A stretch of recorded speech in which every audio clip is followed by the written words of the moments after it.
Pueden sentarse.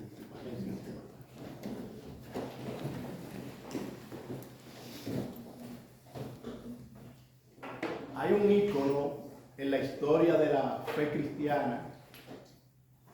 Cuando yo mencione a su hijo, te va a conocer a su madre.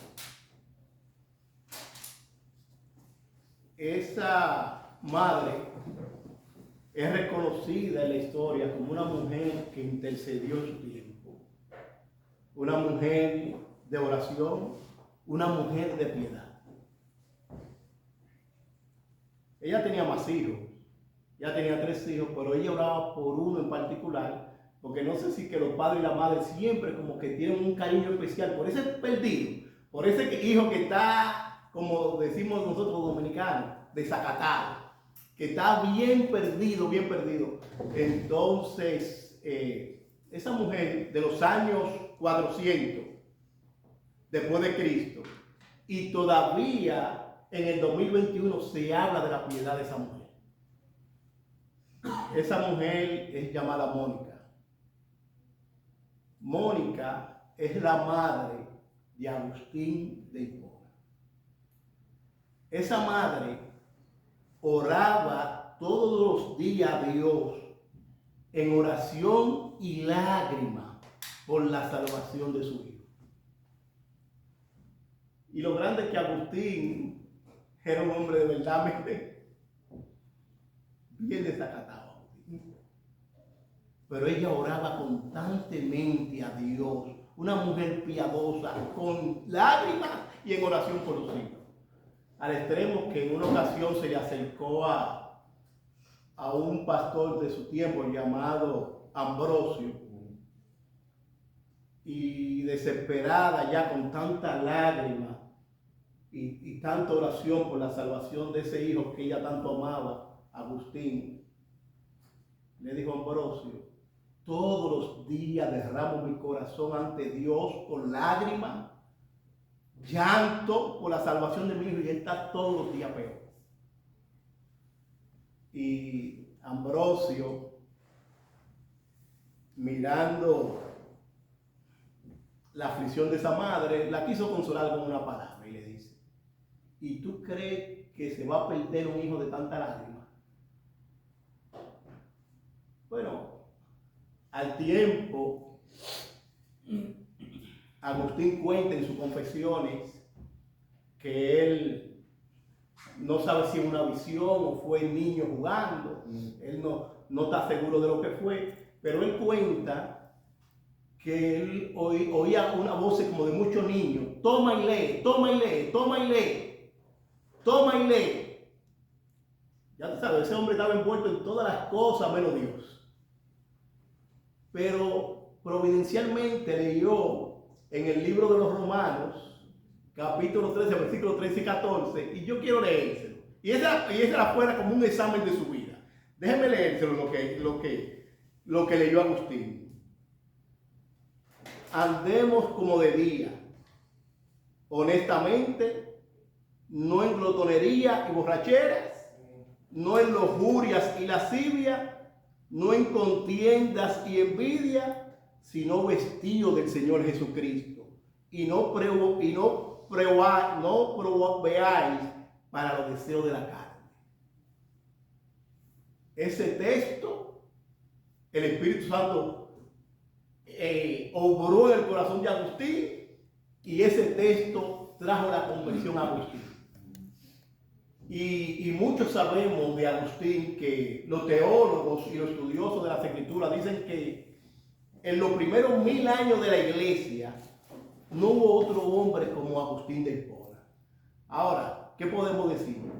Que ese siervo de Dios que fue usado por Dios tuvo una madre que dio rodillas por él. Es inspirador. A mí me motiva eso.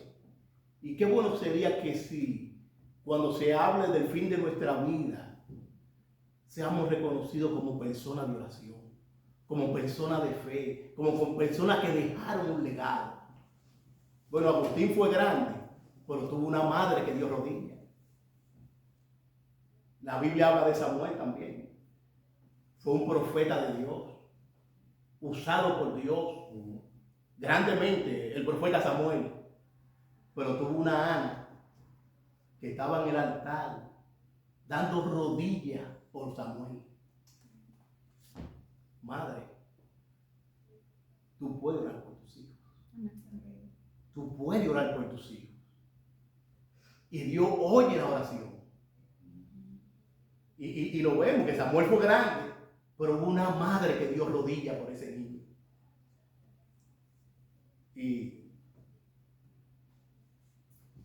Y aquí fue un poquito relevante, como era Día de la Madre, yo vi un significado de madre y quise traérselo. Y déjenme traerles este significado de madre. Me encantó de la manera que lo leí, y dije, wow, pero qué interesante ahora para la madre. Dice así: la madre significa ser todo. Significa amor, desvelo, lágrimas, alegría, sacrificio. Significa cambiar la vida de una mujer, su tiempo y forma de pensar, ya que entregan todo su corazón y toda su fuerza, aun cuando no la tengan, para que sus hijos estén bien. Felicidades, madre.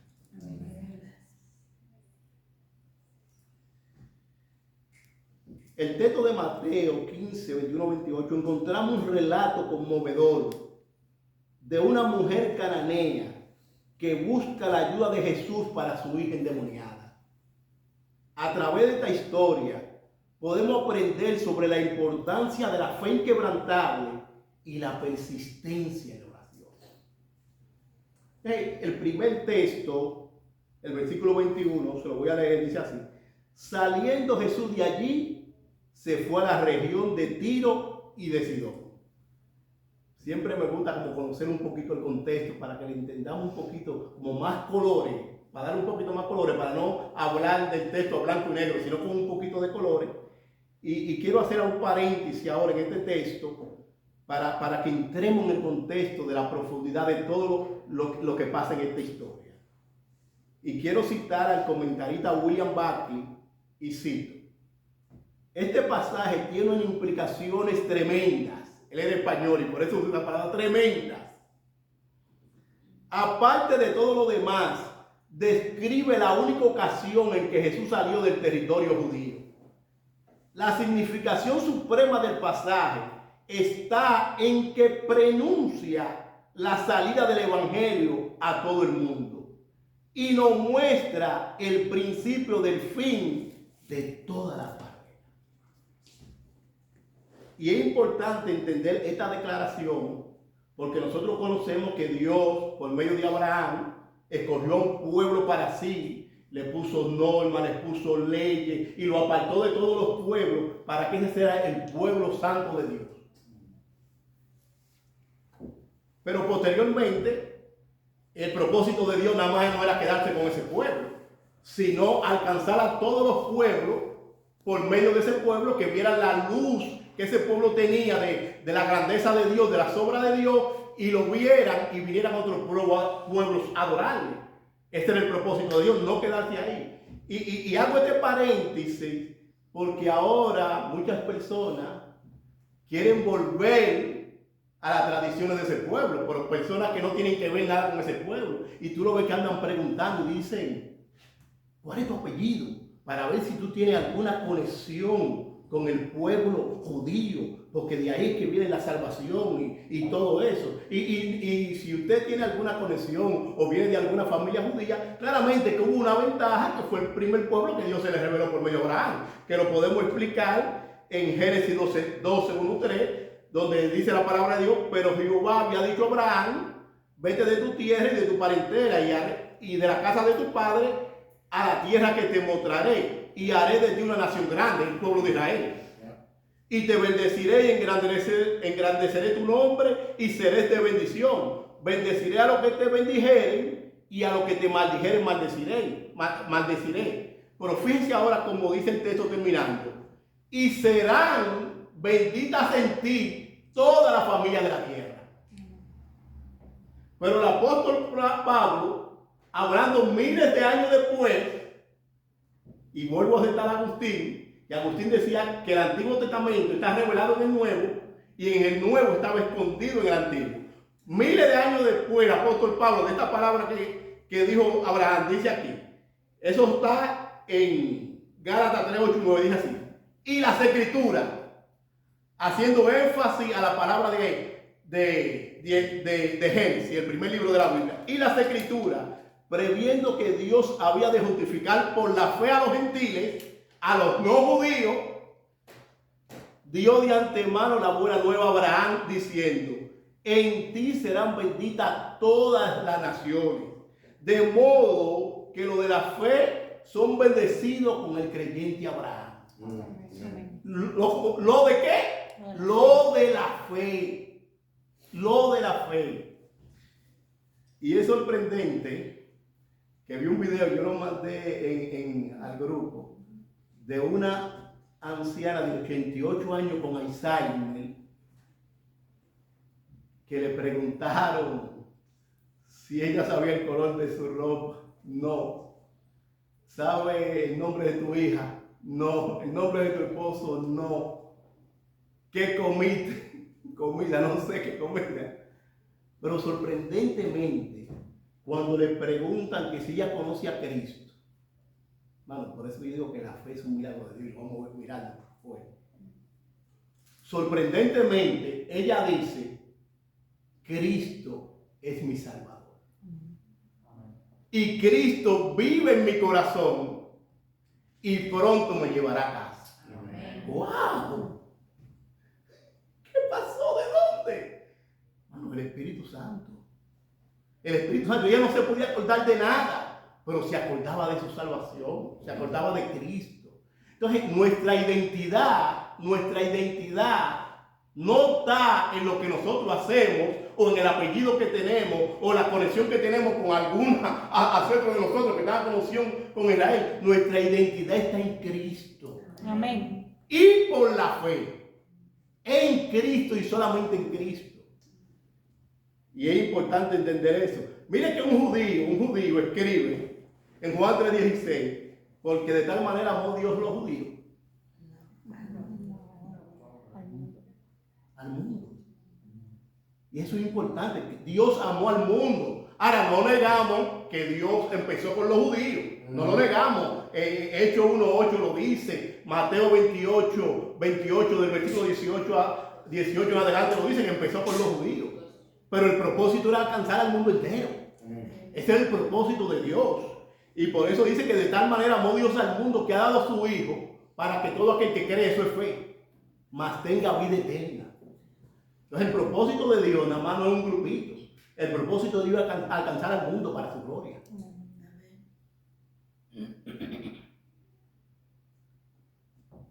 Y ese mismo judío llamado Juan tuvo una visión del cielo, de los salvos, de lo que Dios alcanzó con su muerte. Y dice él en Apocalipsis 7, 9 y 10, después de esto miré, y he aquí una gran multitud, la cual nadie podía contar. Oiga bien esto, porque esto es importante. La cual nadie podía contar, de todas las naciones y tribus y pueblos y lenguas que estaban delante del trono y en la presencia del Cordero, vestidos de ropas blancas y con palmas en las manos, y clamaban a gran voz diciendo, la salvación pertenece a nuestro Dios, que está sentado en el trono, y al Cordero. Amén. Mi salvación no viene porque yo tengo alguna conexión con algún hombre ancestro, nada de eso. Mi salvación viene por la gracia de Dios en Cristo. Amén. Esto no viene de voluntad de carne, no viene por voluntad de varón, no viene por voluntad de hombre, esto viene de Dios. Amén. Cierro el paréntesis. La región de Tiro y Sidón era el territorio gentil de la antigua Fenicia, una zona que pertenece ahora al sur del Líbano, en la costa este del mar Mediterráneo. Pero tenemos que decir que esta es la única vez que Jesucristo sale del pueblo de Israel a un pueblo gentil. Ahora, Cristo no fue a dar tratado, Cristo no fue a promoverse, Cristo no fue a hacer ministerio a esta ciudad. Porque el texto paralelo de la historia de esta historia, que nada más la cuenta Marcos y la cuenta Mateo, dice en el 7:24, levantándose de allí, se fue a la región de Tiro y Sidón, y entrando en una casa, no quiso que nadie lo supiese, pero no pudo esconderse. Toma esa palabra, no pudo esconderse. Ahora, ¿a qué fue Cristo a esa tierra gentil? Bueno, hay algunas posibles razones de que Cristo fuera a esa tierra gentil. Por ejemplo, como Cristo estaba haciendo milagros extraordinarios, la supremacía de Cristo se veía echando fuera demonios, sanando a paralíticos, sanando a ciegos, haciendo todas las clases de milagros. Se veía la supremacía de Cristo. La fama de Cristo aumentó en todo el pueblo y mucha gente lo reconocía como el Mesías venidero. Y de hecho, después que le dio la alimentación de los 5,000, entonces se levantó un grupo y dijo, vamos a hacer los reyes. Entonces, es posible que Cristo haya salido del pueblo de Israel evitando que esa multitud eufórica que estaba por los milagros de Cristo vinieran y lo pusieran rey. Esa es una posibilidad, pero también hay otra. Herodes Antipas, el que le decapitó a Juan el Bautista, dijo, bueno, este tiene que ser Juan que ha resucitado de los muertos. E intentaba matarlo. Entonces, como no era el tiempo de Cristo, Cristo se movió. Pero también estaba la presión de las autoridades, de los escribas y los fariseos, que ya habían decidido matarlo. Habían decidido destruirlo. Y por eso dice el sumo sacerdote, bueno, es necesario que un hombre muera por el pueblo y que no todo el pueblo sea destruido. Entonces Cristo se aparta a esa ciudad a coger un descanso, a preparar a sus discípulos para la gran misión que lo encomendaba. Ahora, sorprendente. No pudo esconderse. No pudo esconderse. Y esto ahora nos va a llevar a nuestro primer punto. La súplica de la mujer cananea. Versículo 22. Dice así. Y he aquí una mujer cananea que salió de aquella región, clamaba diciendo, Señor, Hijo de David, ten misericordia de mí. Mi hija está atormentada por un demonio. Y en la Biblia de las Américas, la palabra hija dice mi hijita, dando a entender, esta es la hija de mi corazón, está atormentada. Y noten algo, que ella empieza diciéndole, Señor, Hijo de David. Esta mujer era una cananea, ninguna herencia de fe tenía ella, ninguna herencia de fe. Era cananea y empezó clamando, Señor, Hijo de David, ten misericordia, mi hija. Ella tenía una petición delante del Señor. Mi hija está gravemente atormentada por un demonio. Y uno a veces quisiera como más detalles. Yo estoy buscando, Señor, pero dame más detalles. Porque es como que yo te dijera a ti, mira, mi papá está interno gravemente. Lo primero que tú me vas a preguntar, pero dime qué le pasó. ¿Qué fue lo que le pasó?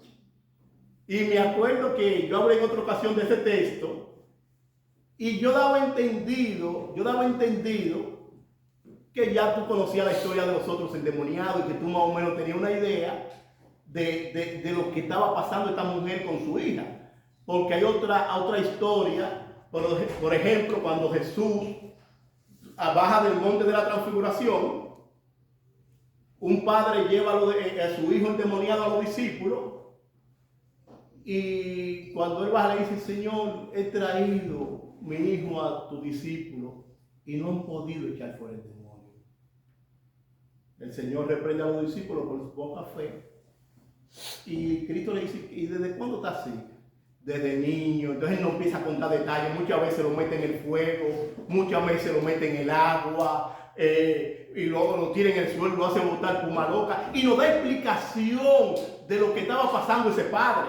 Pero aquí no tenemos la explicación. Por ejemplo, el endemoniado Gadareno. Nos cuenta la Biblia que el endemoniado Gadareno andaba por los sepulcros, se hería con piedra, lo amarraban con cadena y él lo hacía pedazos y no podían dominarlo. Aunque no tenemos todos los detalles, pero ya podemos entender la situación de esa madre, entendiendo los otros textos de la Biblia. Porque acuérdense cuando ella viene clamando, Señor, Hijo de David, ten misericordia de mí. Y dice el versículo 23, pero Jesús no le respondía palabra. Sorprendente. El Señor no le respondía una palabra. Esa mujer estaba clamando, Señor, Hijo de David, ten misericordia de mí. Y el Señor estaba bien tranquilo ignorándola. Ahora, esta mujer tiene una fe quebrantada. Porque el versículo 23, los discípulos le dicen, entonces acercándose a sus discípulos, le rogaron diciendo, despídela, pues da voces tras nosotros. Y lo que muchos comentaristas entienden, que según la Biblia de las Américas, cuando dice despídela, es atiéndela. Lo que muchos comentaristas entienden es que los discípulos, a ver a esta mujer que no paraba de clamar, que estaba dando voces, Señor, Hijo de David, ten misericordia de mí, lo que entienden muchos comentaristas que, Señor, por esta mujer nos tiene cansado, haz lo que ella te dice y ya para salir de ella. Pero es posible. Pero yo me inclino en pensar, como dice la Biblia de las Américas, despídela. Es como sal de ella. ¿Por qué? Porque ya Jesús le había dado un mandamiento a sus discípulos. Vayan y prediquen, pero no entren a casa de gentiles ni a samaritanos todavía. Todavía no era el tiempo para ellos. Entonces, es posible, como dice la Biblia de las Américas, que sea, haz lo que ella te dice, pero acuérdense que no viene por una intención de amor. Ellos lo están diciendo porque ellos sienten amor por la mujer que está clamando por su niña y amor por la mujer. Ellos lo que la están molestando. Si esa es la interpretación, es algo que la está molestando. Pero Jesús, sorprendentemente, no cogió ese consejo de ellos, porque el Señor tenía su propósito para esta mujer. Y eso nos lleva a nuestro segundo punto: la persistencia en la súplica. La persistencia en la súplica. Fue los discípulos que rompieron el silencio. Cristo todavía está en silencio. Cristo está todavía en silencio. Versículo 23. Fue los discípulos que dijeron, pero Señor, despídela. Oye, esta mujer está dando voces tras nosotros, no se para. Y Cristo la ignoraba. Pero no queremos, no vea esta aparente dureza de Cristo como algo que Cristo no quiere hacer un bien. Cristo la está llevando para perfeccionar la fe de ella. Amén.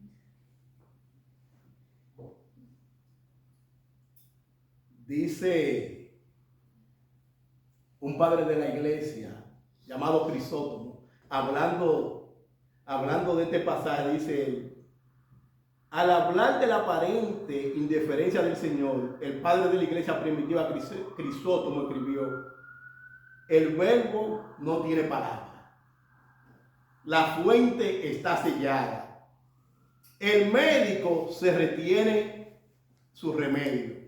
Fin de la cita. Ahora, el Señor nunca hacía nada sin un propósito. Nunca hacía nada sin un propósito. Ese aparente silencio de Cristo estaba llevando a la mujer a clamar por su niña. Ahora, fíjense que la petición primera que tiene la mujer es: Señor, mi hija. Y cuando los discípulos le dicen: Señor, pero despide a esta mujer,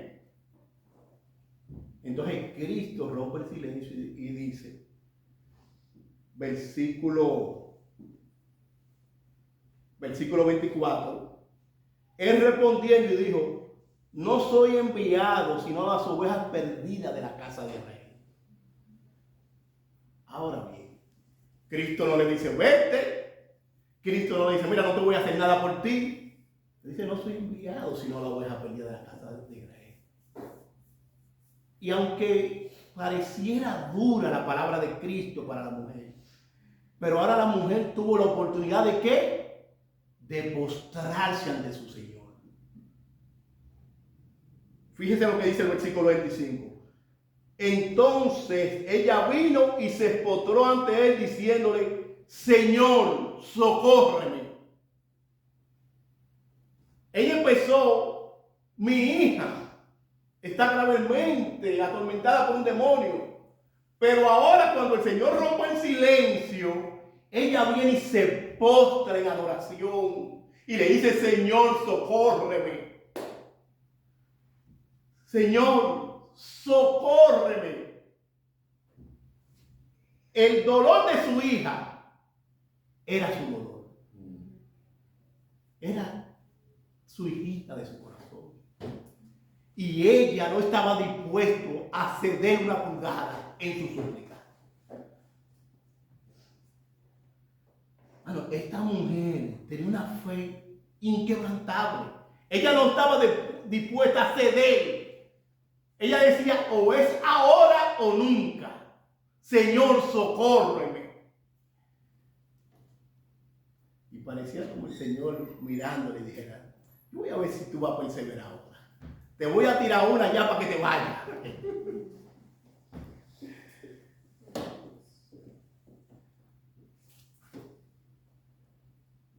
Versículo 26. Respondiendo él, dijo, no está bien tomar el pan de los hijos y echarlo a los perrillos. El pan de los hijos eran los israelitas, los perrillos en ese contexto eran los gentiles. Ahora bien, el judío llamaba a los no judíos, lo llamaban perros, pero era una forma burlona, de una forma de ¿cómo decirlo? Esa es la palabra para ellos, lo trataban de esa manera. Cristo no usó esta palabra. La palabra que usó Cristo fue perrillo. Y eso trataba de esas mascotas que tenían en las casas, que muchas veces tú ves los hijos y los padres dándole besitos, que siempre están con ellos. Esas mascotas bellas, esos perritos peluches, de esas mascotas, fue la palabra que usó Cristo para ellos. Y esta mujer era griega y sirofenicia de nación, dice el texto de Marcos. Era una mujer que entendía la palabra. Yo, pero acá, él no me está votando. Él está dialogando conmigo. Y pareciera que cualquier otra persona dijera, oye, ya voy a ceder porque este hombre no quiere entrar nada conmigo. Yo sé que yo no pertenezco al pueblo de Israel. Yo sé que yo no pertenezco al pacto, a la promesa y a todas las bendiciones de Israel. Ya me voy. Pero esta mujer no se fue. Esa mujer se mantuvo ahí con una fe inquebrantable. Sorprendente. Y le dice la mujer, sí, Señor. Yo reconozco lo que tú dices. Yo soy una perrilla. Yo reconozco. Pero los perrillos comen de las migajas que caen de la mesa de su Señor. Sorprendente esta mujer. ¿Qué fe tenía esta mujer? Acepta que ella es. Acepta, mira, yo sé que yo no merezco nada. Yo sé que yo no merezco nada. Yo no soy judía, yo no merezco, yo no tengo promesa de nada. Yo acepto lo que tú digas. Cuando esta mujer dio gloria a Dios, aceptando la soberanía de Cristo.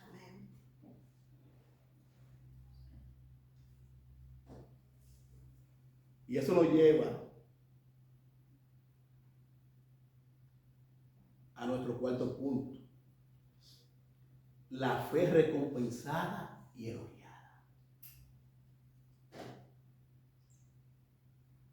Entonces, respondiendo Jesús, dijo, oh mujer, grande es tu fe, hágase contigo como quiere. Y su hija fue sana desde aquella hora. Wow. Sorprendente. Gloria a Dios. Sorprendente.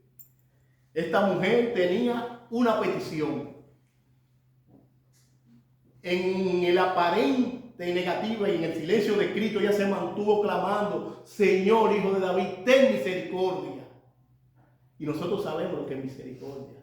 Yo no me lo merezco. Yo no me merezco nada de ti. Ten misericordia. Y así que tenemos que venir a Dios, pidiéndole misericordia, porque Él es el Rey. Él es el Salvador. Él es el gran yo soy. Así es que nosotros tenemos que venir, no demandándole a Dios: Señor, yo te decreto. Señor, yo te reclamo. No. Señor, dame justicia. Nunca le pida justicia a Dios. Lo único que nosotros podemos pedirle al Señor es misericordia. Porque si el Señor no da justicia, mire, si el Señor no da justicia, ya usted sabe dónde estuviéramos nosotros. Misericordia. Señor, ten misericordia. Señor, socorre. Sí, Señor, yo acepto lo que tú dices. Yo acepto todo lo que tú quieras. Yo soy una perdida. Pero también, desde esa migajita, una migajita tuya es demasiado para mí. Sorprendente. Oh, mujer, grande es tu fe, dice el Señor. La mujer cananea recibe la recompensa de su fe cuando Jesús sana a su hija en ese mismo momento. Dice que fue sanada desde aquella hora. Qué poder de nuestro Señor Jesucristo. Qué supremacía tenía Cristo sobre las enfermedades.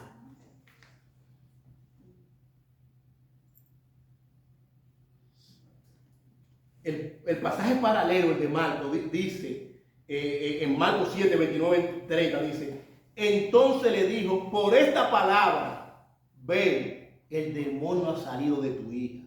Y cuando llegó ella a su casa, halló que el demonio había salido y a la hija acostada en la cama. Sorprendente. Jesucristo no tuvo que ir. Nada más le dijo: ve, el demonio ha salido por tu hija. Un poder supremo. La supremacía de Cristo sobre los demonios, la supremacía de Cristo sobre las enfermedades. Cristo es supremo sobre todo. Amén. Qué gran Señor. Ahora, yo veo algo más en esta mujer. Esta mujer tenía fe salvadora. Esta mujer tenía fe salvadora. Ahora, usted me pregunta: ¿por qué usted dice eso, hermano? Hermano, la fe no es normal en nosotros. La fe no es normal en nosotros. La duda es normal.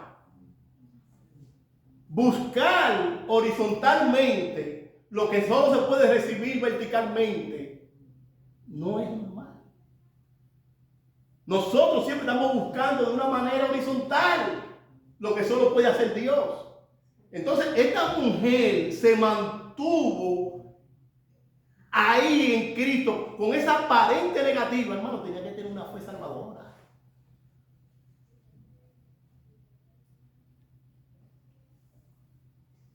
La fe es un milagro divino. Oigan, la fe es un milagro divino. Amén. La fe es un don de Dios. Amén. Esa mujer cananea perseveró ahí con Cristo, como Jacob perseveró con el ángel. Y ella no estaba dispuesto a ceder una pulgada. O era ahora o es nunca.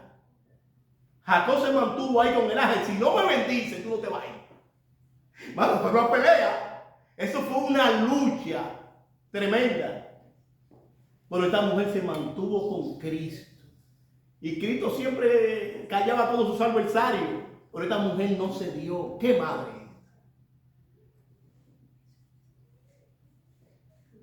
Mano, de verdad que esta madre a mí me motiva. ¿Sabes por qué me motiva? Pues yo tengo hijos que no están en la fe. Yo tengo hijos que no están en la fe. Y mientras Dios me dé vida a mí y le dé vida a mis hijos, yo voy a clamar por su salvación. Amén. Yo voy a clamar. Ay, pero hermano, es que usted no conoce, este hijo mío. Bueno, si usted hubiera conocido a Agustín, lee la historia de Agustín. Pero Mónica no se dio. Ana no se dio. Y al extremo, que Elí, el sacerdote, le dijo a Ana, oye, digiere tu vino. Dice ella, no. Yo creo que soy una mujer atribulada y quebrantada. Y estoy aquí derramando mi lágrima ante el Señor por un hijo. Eso me motiva a orar. Eso me motiva a orar. Eso me motiva a yo clamar por mi familia. Y mientras Dios me dé vida y le dé vida a mis hijos, yo voy a estar, Señor, salva a mis hijos. Amén. Pero lo mismo que usted tiene que estar clamando, Señor, salva a mi hija, salva a mi esposo, salva a mi madre. No, tenemos que creerlo. Y tenemos que confiar que el Señor lo va a hacer. Amén. Porque nosotros vivimos ¿por qué? Por fe. Amén. Esta mujer lo recibió por la fe. ¿Qué fue lo que elogió Cristo en ella? Oh mujer, grande es tu qué, tu fe. Porque perseveró ante el Señor por esa petición. Amén. Y de verdad que esto es un ejemplo, pero una motivación para nosotros. Para nosotros perseverar, confiando y creyendo al Señor por lo que necesitamos.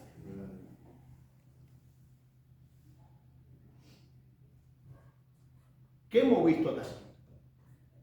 La súplica de la mujer cananea, la persistencia en la súplica, Jesús prueba la fe de la mujer y la fe recompensada y elogiada.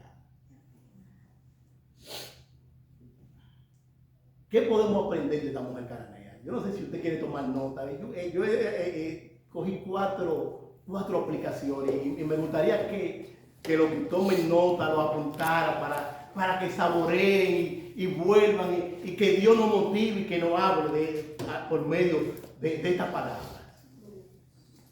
¿Qué aprendemos de esta mujer número 1? Persistencia en la oración.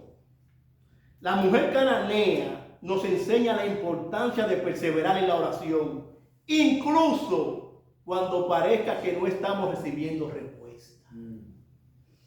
Debemos persistir en nuestra súplica a Dios con fe inquebrantable y confianza en su poder y bondad. Número 2. Humildad y reconocimiento. Al responder con humildad y reconocer su posición en contraste a los hijos de Israel, la mujer cananea nos muestra la importancia de reconocer nuestra dependencia de Dios y nuestra necesidad de su gracia y misericordia. Número 3. Fe inquebrantable. La fe de la mujer cananea es un ejemplo de confianza absoluta en la soberanía y el poder de Jesús para sanar y salvar. Debemos confiar en Dios en medio de las pruebas y dificultades, sabiendo que Él es capaz de obrar milagros en nuestras vidas. Amén. No, Dios todavía hace milagros. Él es el mismo de ayer, de hoy y por siempre. Amén. 4. Reconocimiento de la bondad de Dios, como se cantaba en la canción. Reconocimiento de la bondad de Dios. Aceptar las migajas de la misericordia de Dios. La mujer cananea nos recuerda la bondad y la generosidad de Dios hacia aquellos que confían en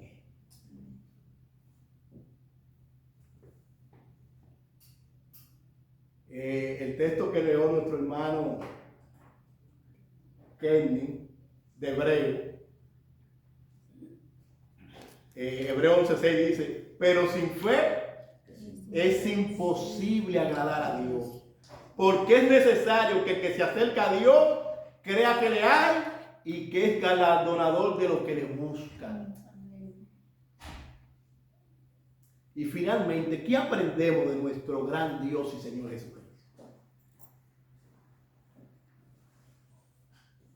Número 1, que el aparente silencio y negativa de Jesús hacia la mujer cananea era para perfeccionar la fe de ella. Número 2, que el poder del Señor Jesucristo no tiene límites. Acuérdese que él ni fue a la casa, él nada más ve. El demonio está fuera de tu vida. El poder de Cristo no tiene límites. ¿Se acuerdan del centurión? Solo di la palabra. Está bien, vete, está sano. Y lo grande que Hebreos 7:25 dice que Él está intercediendo por nosotros. El poder de nuestro Señor Jesucristo no tiene límite. Y 3, que el amor y la gracia del Señor no se limita a un pueblo. Que el amor y la gracia del Señor no se limita a un pueblo. Porque de tal manera amó Dios al mundo que ha dado su Hijo para que todo aquel que en Él cree no se pierda, mas tenga vida eterna. Y déjenme cerrar con esta cita de Efesios 2, del 11 al 22. Es una cita larga, pero es tan maravillosa en este contexto que quiero cerrar con eso. Dice así: por tanto, claramente que ese por tanto, el apóstol Pablo le estaba hablando de la gracia y que estaban muertos en sus delitos y pecados y que fueron salvos por gracia. Y ahora en el versículo 11 le dice: por tanto, acordaos de que en otro tiempo vosotros, los gentiles, en cuanto a la carne, erais llamados incircuncisión por la llamada circuncisión hecha con mano en la carne. En aquel tiempo estabais sin Cristo, alejados de la ciudadanía de Israel y ajenos a los pactos de la promesa, sin esperanza y sin Dios en el mundo. Pero ahora en Cristo Jesús, vosotros que en otro tiempo estabais lejos, habéis sido hechos cercanos por la sangre de Cristo. Porque Él es nuestra paz, que de ambos pueblos hizo uno, derribando la pared intermedia de separación, aboliendo en su carne las enemistades, la ley de los mandamientos expresados en ordenanza, para crear en sí mismo de los dos un solo y nuevo hombre, haciendo la paz, mediante la cruz reconciliar con Dios a ambos en un solo cuerpo, matando en ella las enemistades, y vino y anunció la buena nueva de paz a vosotros que estabais lejos y a los que estaban cerca. Así que ya no soy extranjero ni advenedizo, sino conciudadano de los santos y miembros de la familia de Dios, edificado sobre el fundamento de los apóstoles y profetas, siendo la principal piedra del ángulo Jesucristo mismo, en quien vosotros también sois juntamente edificados para morada de Dios en el Espíritu. Amén. Un pueblo de toda lengua y de toda nación, diciendo: digno es el Cordero de Dios. Amén. Ahí es que van a estar los escogidos de Dios, cantando y dando de gloria al Cordero por toda la eternidad. Amén. Cuando te venga duda del amor de Dios, mira la cruz. Mira la cruz. Si te viene duda del amor de Dios, mira la cruz. Cristo fue desamparado para que nosotros seamos aceptados. Gloria a Dios. Cristo es el gran yo soy y el gran Salvador. Amén. Y este pasaje habla de una mujer que renunció a sus dioses para venir y adorar a Cristo. Y con su petición y mantenerse firme en su fe en la persona de Cristo. Amén. Y eso estamos llamados nosotros, a perseverar pegado de Cristo. En cualquier duda, acuérdese de este texto: separado de ti, nada podemos hacer. Oremos. Padre, gracias. Gracias a Dios.